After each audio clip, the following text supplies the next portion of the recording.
सराय काले खां एक ऐसी जगह है जहां आदमी इतना गिरा हुआ है कि खुदा भी चाहे तो उठ नहीं सकता। वहां मकान तो है, घर नाम की कोई चीज नहीं है। घर में आदमी रहते हैं तो संबंधों की मर्यादा जानते हैं। आबादी लगभग 5,000। गांव का मुखिया सुल्तान खान एक लंबा चौड़ा आदमी, उम्र 40 पार, बड़ी मूछें, देखने में एक महायोद्धा सा। घर में एक लड़का, नाम दिलेर खां। लड़का बाप से भी 4 अंगुल बड़ा, उम्र 20 बरस। गांव की जमीन तो बहुत उपजाऊ पर बंजर पड़ी थी। उनका पेशा लोगों को लूटना और उससे अपनी जिंदगी की जरूरत पूरी करना था। जिस पर हमला करते उसे जीवित नहीं छोड़ते, चाहे वह धन अपनी मर्जी से दे दे। उनका मानना था कि बिना मेहनत के धन उनके लोगों के लिए एक अशुभ है। ना जाने कितनी बारातें लूटी, जाने कितनी लाशें बिछाई, कुछ पता नहीं। लोगों को मारना उनका पेशा था। वह दिल की जगह पत्थर रखते थे। उनका कहना था कि अगर पत्थर की जगह हार्ड मांस का दिल हुआ तो भूखे मर जाएंगे। पर सुल्तान खान का लड़का दिलेर खान थोड़ा अलग था। उसे इस लूटपाट की जिंदगी कभी जंचती नहीं थी। कभी कभी उसका मन करता सब कुछ छोड़कर कहीं चला जाए, ऐसी जगह जहां वह अपने हार्ड मांस वाले दिल से सोच सके, उसके फैसले ले सके।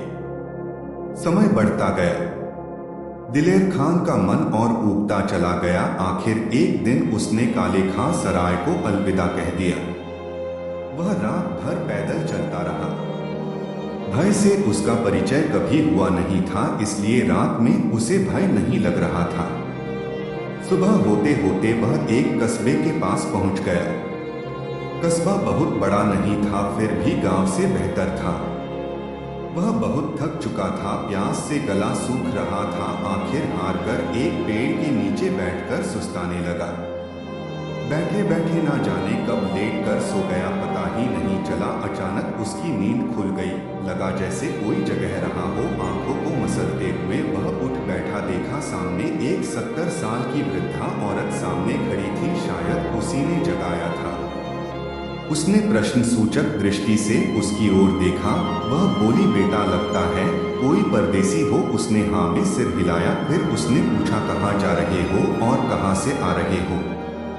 एक बार तो उसे बहुत गुस्सा आया, फिर उसने अपने पत्थर दिल को काबू कर लिया। उसने इसी के कारण तो गांव छोड़ा था, अब इसे फिर मौका नहीं दूंगा। उसने चेहरे के भाव को बदलते हुए सहजता से एक झूठे गांव का पता बताया जो वास्तव में था नहीं। वह अपने उस दुर्दांत गांव का परिचय देना नहीं चाहता था। फिर बोला, माँ मैं काम की तलाश में हूँ, जहाँ काम मिल जाएगा वहीं रुक जाऊंगा।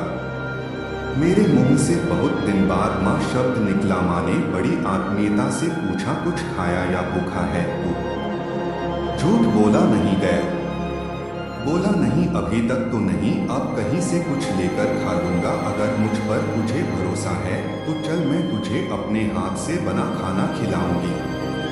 पता नहीं क्यों उसे उसकी बातों पर इतना भरोसा हो गया, जो खड़ा होकर उसके पीछे चल दिया। थोड़ा दूर जाने पर एक छप्पर वाले मकान के सामने बुढ़िया खड़ी हो गई। उसके दरवाजे में लगे ताले को खोला। दरवाजा खुलते ही वह मुझे अंदर लेकर गई। अंदर से मकान बहुत सुंदर बना हुआ था, बिल्कुल साफ सुथरा था। भीतर बड़ी चारपाई पर मुझे बिठाकर वह अंदर चली गई। वापस आई, उसके हाथ में एक लोटा पानी और एक बर्तन में गुड़ था। पानी पीने को कहा, थोड़ा गुड़ खाकर लोटा भर पानी पी लिया। बुढ़िया ने एक बाल्टी और लोटा लाकर मुझे दिया। बोली, जाकर कुएं पर नहा ले, थकन छूमंतर हो जाएगी। मैं बाल्टी लोटा उठाकर उसकी ओर देखने लगा। उसकी बातें मुझे अच्छी लग रही थी। वह फिर से भीतर चली गई। जब वापस आई तो हाथों में एक अंगोछा और एक सफेद धोती थी। मुझे देकर बोली, जाओ सामने एक कुआं है, वही नहा लेना। अभी और कुछ सोचता तब तक उस बुढ़िया माँ की आवाज आई, जल्दी से नहा ले, तब तक मैं तेरे लिए कुछ बनाती हूँ। नहाकर वापस आया तो उसने मुझे भोजन परोसा। इतना स्वादिष्ट खाना मैंने अभी तक जिंदगी में कभी नहीं खाया था। उसके बाद वह एक गिलास छाछ ले आई और बोली, इसे पी लो ताकि खाना पच जाए। फिर मुझे आराम करने को कहकर खुद अंदर चली गई। 1-2 मिनट में मुझे गहरी नींद आ गई। मैं काफी समय तक सोया रहा। फिर जब उठकर बैठा तो चारों तरफ हल्की धूप फैली हुई थी।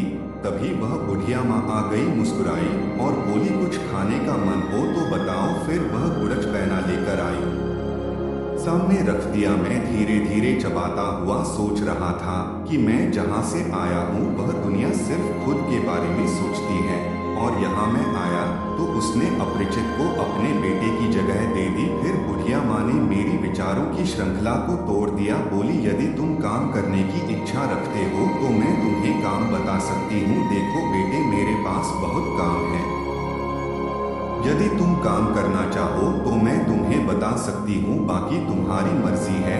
यदि तुम काम करना चाहते हो तो मेरे पास कृषि लायक जमीन बहुत है, तुम उसमें अपना भाग्य आजमा सकते हो। बदले में मैं तुम्हें 4 रुपए हर महीने दूंगी। रहने के लिए मेरे घर रहो और खाने को मेरे घर खाओ, पैसा नहीं देना है। मैं बोला, माँ आप मेरे बारे में क्या जानती हो? मैं कौन हूँ? पहले मैं क्या करता था? बिना कुछ जाने मुझे तुमने स्वीकार कर लिया। वह हंसती हुई बोली, तू कुछ भी हो, मुझे कुछ लेना देना नहीं। मैं माँ हूँ, जानती हूँ बच्चे के मन में क्या चल रहा है। मान ले तू कोई डाकू है, क्या करेगा? मुझे लूट लेगा या ज्यादा से ज्यादा मुझे मार देगा। मुझे इस बात का कोई डर नहीं है। मैं यह सब बांध कर नहीं ले जाऊंगी। एक दिन सब यहीं छूट जाना है, इस बात का भय पालो। दूसरी और मेरा लाभ यह है कि तू मेरे साथ रहेगा तो मैं 1 से 2 हो जाऊंगी। तेरे बहाने मैं कुछ बढ़िया बनाकर खाऊंगी। मैं अकेली जीवन से हताश हो चुकी हूँ। मैं तो बाकी जिंदगी जीने का बहाना ढूंढ रही हूँ। अगर तू चाहे तो कुछ दिन मेरी जिंदगी थोड़ा खुशनुमा हो जाएगी। कल मैंने तुझे जिस हालत में देखा, मैं समझ गई कि तू कोई वक्त का मारा हुआ है, इसलिए मैं तुझे ले आई। दिल ने महसूस किया, पत्थर वाला दिल अब हार्ड मांस का हो गया था। जो कभी किसी का सिर कलम कर सकता था, आज उसकी आंखें नम हो रही थी। एक पत्थर आदमी बन रहा था। वह उठाना जाने कैसा सम्मोहन था कि वह खिंचा हुआ बुढ़िया अम्मा के सीने से लग गया। बाद के दिनों में पता चला कि कम उम्र में पति चला गया और लड़का 20 बरस का था, नदी में नहाते समय डूबकर मर गया। सचमुच महान थी वह विधिया माँ, आज जिसने पत्थर का दिल मोम कर दिया।